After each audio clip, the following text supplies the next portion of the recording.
think in math, there was like only 2 of us in. I'm like, My wife's school's been empty for the last 2 days already. I just said to my mom, I said, please, Dad, wake me up, I want to go to school. Then I tried to sleep, and it was like 7:40, and I used to wake her up around like 7:15. And she saw me, why you didn't wake me up? And then we started, she was rushing in and said, oh my God, she wanted to go to school. Yeah, I think the kids are gonna be bored a lot. There's gonna be a lot of bored kids at I home. know. It's like my sister texted me yesterday, and I said, well, our school shuts down tomorrow. She goes, basically every school in Manitoba is shutting down. Yeah, for sure. And they're sending us home, so they're making it a pain to come in. It sounds like so they don't really want us in the building because they don't have anybody else here. It sounds like No, Elsie said that today in math, and I'm like, so even the plan was for you guys to even come to school, but now yesterday afternoon, all teachers were told to go home.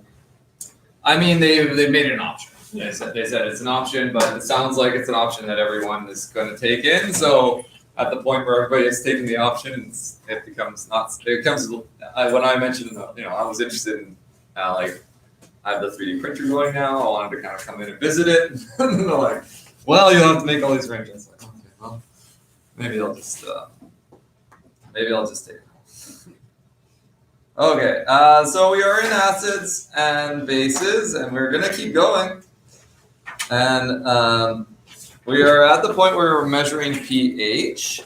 Was a thing we kind of skipped over because I wanted to use that pH scale. So there's a lot of options for measuring pH. Let me see if I can pull out some options right now.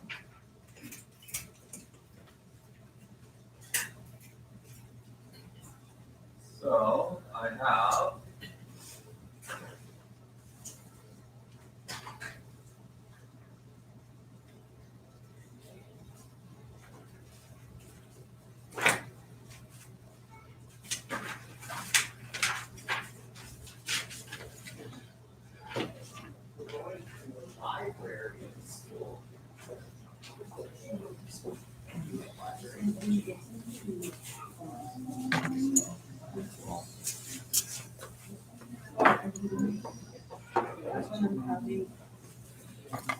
So this is a pH strip.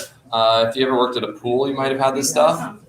And it's pretty straightforward stuff. You drop this in a solution, and it will change color according to the diagram here. And you can see here that it has the values of the pH scale on this here. So essentially, you drop it in, you get the colors, and you match that.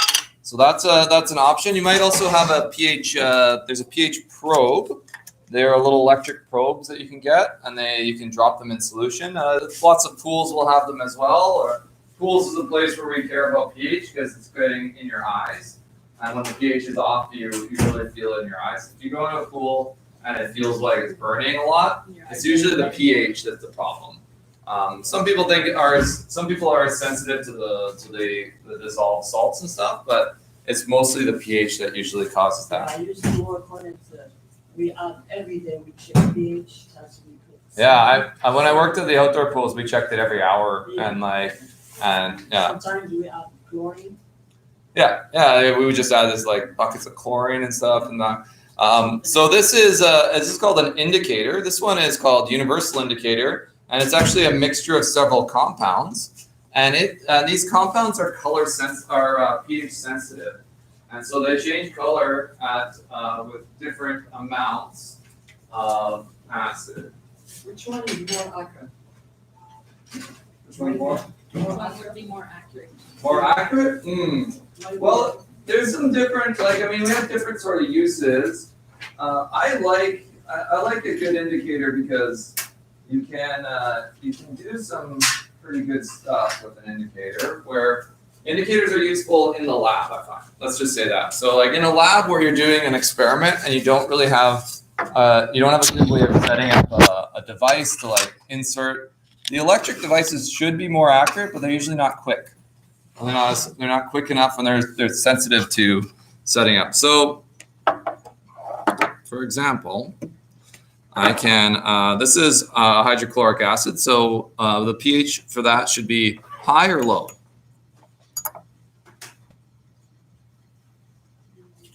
Should be-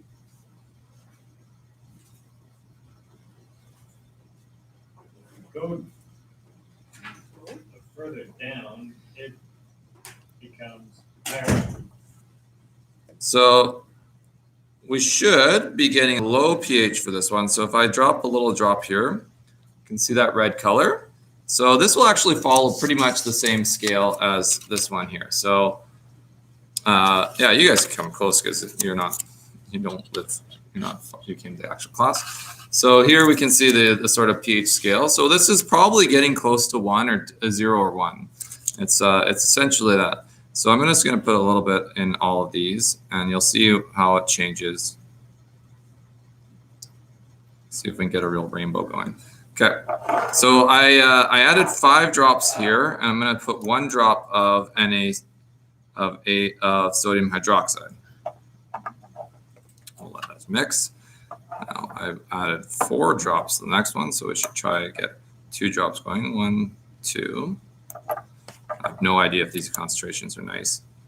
2, 3, 4. Oops, I did 4.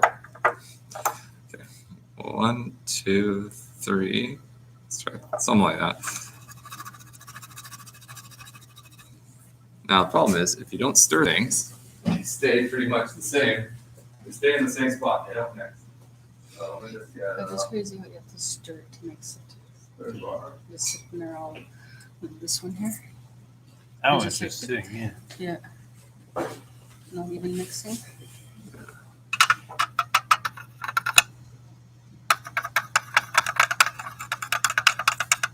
Oh, it's really oily or something. Yeah, it looks like I got a little bit too much. Let's try to get it. Let's see, a little more drop. Oh, There we go. So what the?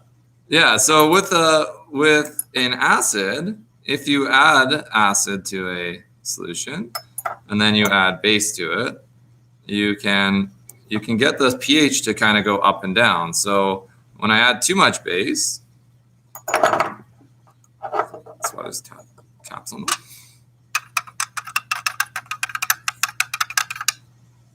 There we go. That kind of neutralized.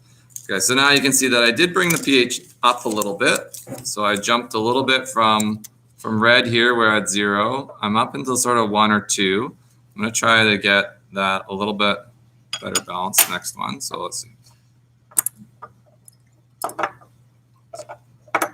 Dueling competition. So here's my base on this side. So you can see the purple, red, purple, red. Let's try one. Now, if I actually got it perfectly, what color would I get, do you think? Green, I like lime. Yeah. And green, as we see on the scale, so I've gone a little bit into the base side. It's dangerous.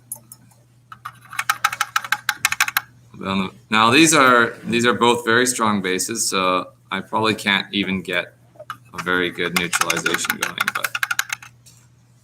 But every time I'm adding a very strong acid or a very strong base, so when they average out, they tend to go either all the way this way or all the way that way. Yeah, that one's turquoise now.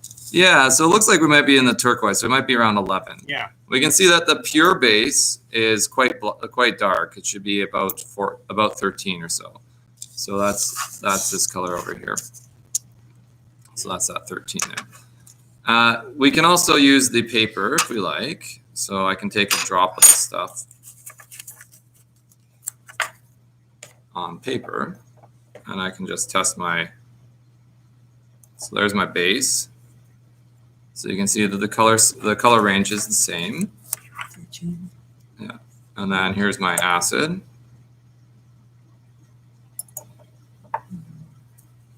between 1 and 0. Yeah, between 1 and 0. So we're actually, we're dealing with some stomach acid sort of level stuff there. And that is what's called, this is 1 molar, which I have in the back 6 molar, which is 6 times stronger.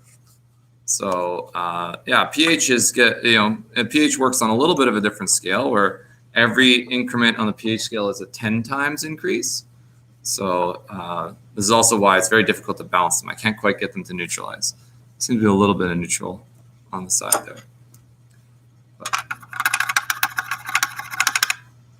Oh, it's kind of purpley. Yeah, it's purple. Yeah.